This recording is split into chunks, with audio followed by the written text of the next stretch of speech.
Hello, this is Rev Don coming to you from beautiful Florida. And today we have another question from Skeptic Psychologist, who has asked quite a number of questions, many of them very interesting. But today the question I wish to address is this. Are there any mental health conditions under which a person should not pursue paganism? And my answer is, as the question is asked, absolutely not. Paganism is a religion, or rather a group of related religions, and like any religion, it can be a great comfort and help to people if they use it correctly. And it can also be very damaging if they use it incorrectly. Religion is there to help you in life, and if you're using it to grow as a person, to strengthen your spirituality, it will be very helpful to you. But there are also people who use all different religions to reinforce bad behaviors, and in that sense it can be very damaging.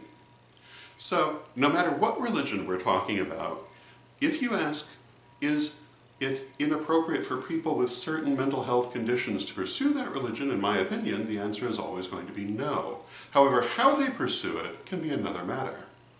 And there are good ways to pursue religion and bad ways to pursue religion. And any given religion also covers a wide range of variations. And this answer is somewhat different if we narrow the scope. For example, there are certain branches of paganism that are very fear-based, very oogie-boogie, if you would. And I would say that a person who, for example, has paranoia would probably not do well to pursue that particular branch of paganism because it will only encourage the paranoia in ways which I think would ultimately be damaging. But there are many other branches of paganism which would not do that and could give comfort and strength instead. I think that there are other branches of paganism which are very encouraging of disruptive behavior. And if a person has a mental condition which makes them antisocial, that probably is not a branch of paganism they should pursue either, because again, it will only reinforce the bad behaviors and will not do anything to help the person. Whereas if they were to pursue a different branch, it might be different. So I think it has to depend to some extent on what kind of mental health condition we're talking about and what kind of paganism. But as asked, I would say no, there are not circumstances under which a person should not pursue any given religion that they wish to pursue. It really is, in the end, their choice as long as they're a functioning human being. And I think that they have to find what works for them. And in the end, we're all leading our own lives the best that we can.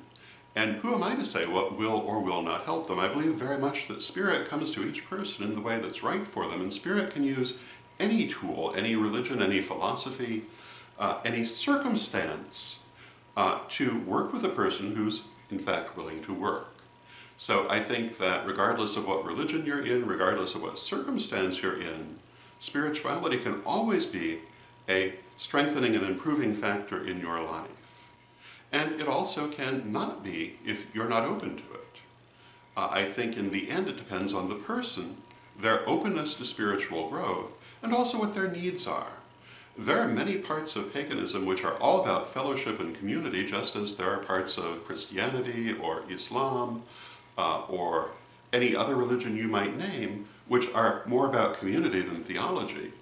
And I think that kind of community can be very helpful to anyone.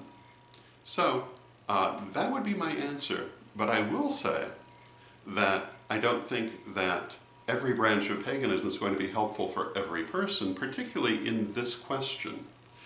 And again, if you are already in a fear-based situation, I would say stay away from the fear-based branches of paganism and look more for the non-fear-based branches.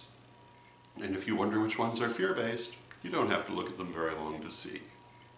So that would be my opinion. I'm sure some people will like it more than others, but there you go. And until next time, may you blessed be. Please join me for our Correllian Peace Prayer. I pray for peace. I pray for love. I pray for stability. I pray for the nation where I live. I pray for the world.